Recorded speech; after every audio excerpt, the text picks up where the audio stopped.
Could someone explain the difference between the different types of lasers? I would like to know how the different types of lasers are different.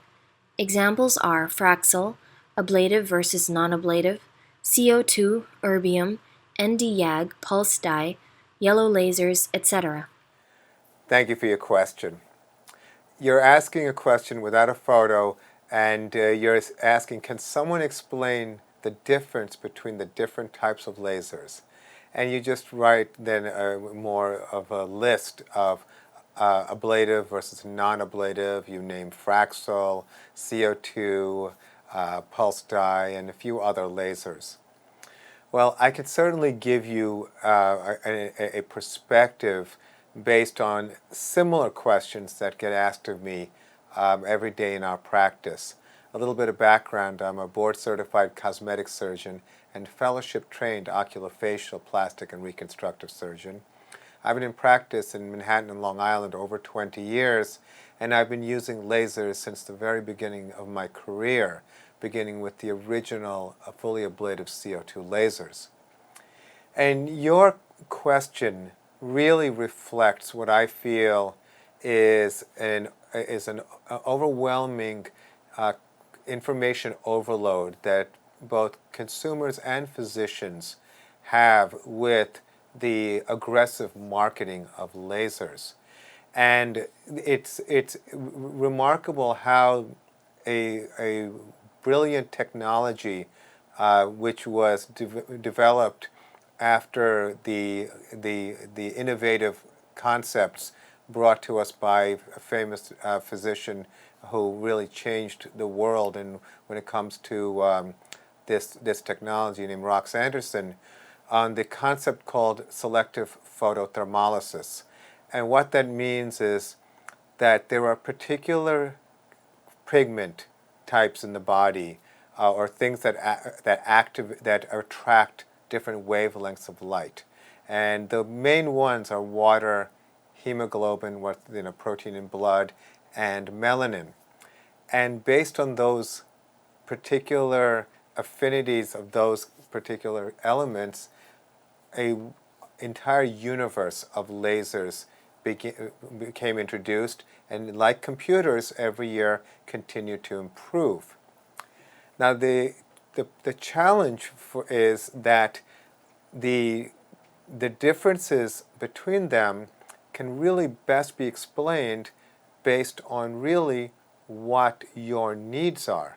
Because the question you're asking is in a way an academic question that can take hours to explain. But what I think is really the point of your confusion is that everywhere you turn, you're seeing something that claims to be the best laser. And a lot of them claim to do basically the same thing, and each one claims to be better than the other. Ironically, physicians have been put in a situation with lasers the way medical doctors have been put in a situation with pharmaceuticals. Essentially, like pharmaceutical companies will promote particular drugs and say, ask your doctor about, and everyone knows about those commercials. Well, laser companies and equipment companies have done similar things. They put a technology on a major television program, popular health programs and talk shows, and the consumer now wants that particular service. Those same companies turn around to the doctor and say, get this laser, otherwise your competitor will.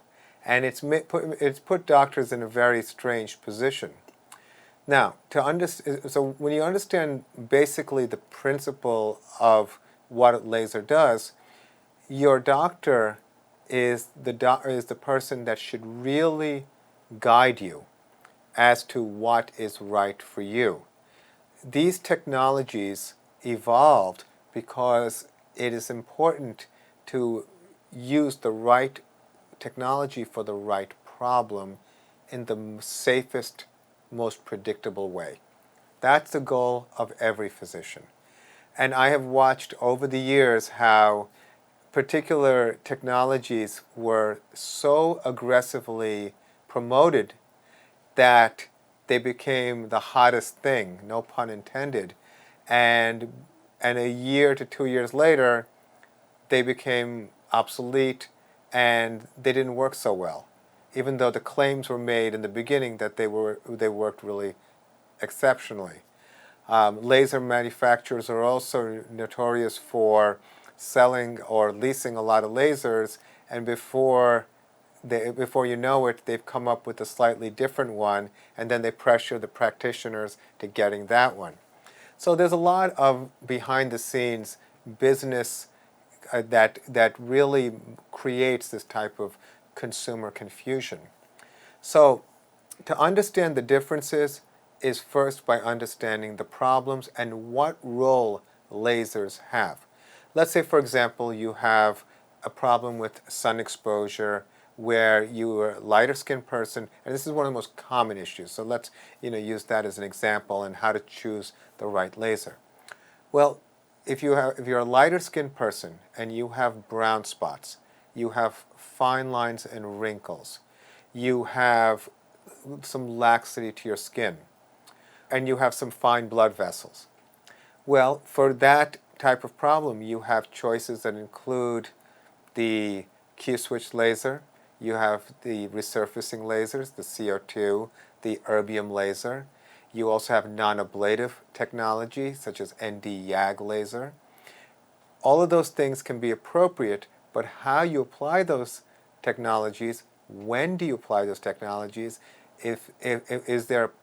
depends on a very important concept of a treatment plan, and not as just a one-off, this is the laser that'll solve all those problems. Back in the early to mid-90s, we would do laser, like CO2 laser, as kind of almost a panacea for that scenario, because basically aggressively ablating the skin, you had a prolonged downtime and healing time, but it can work really, really well.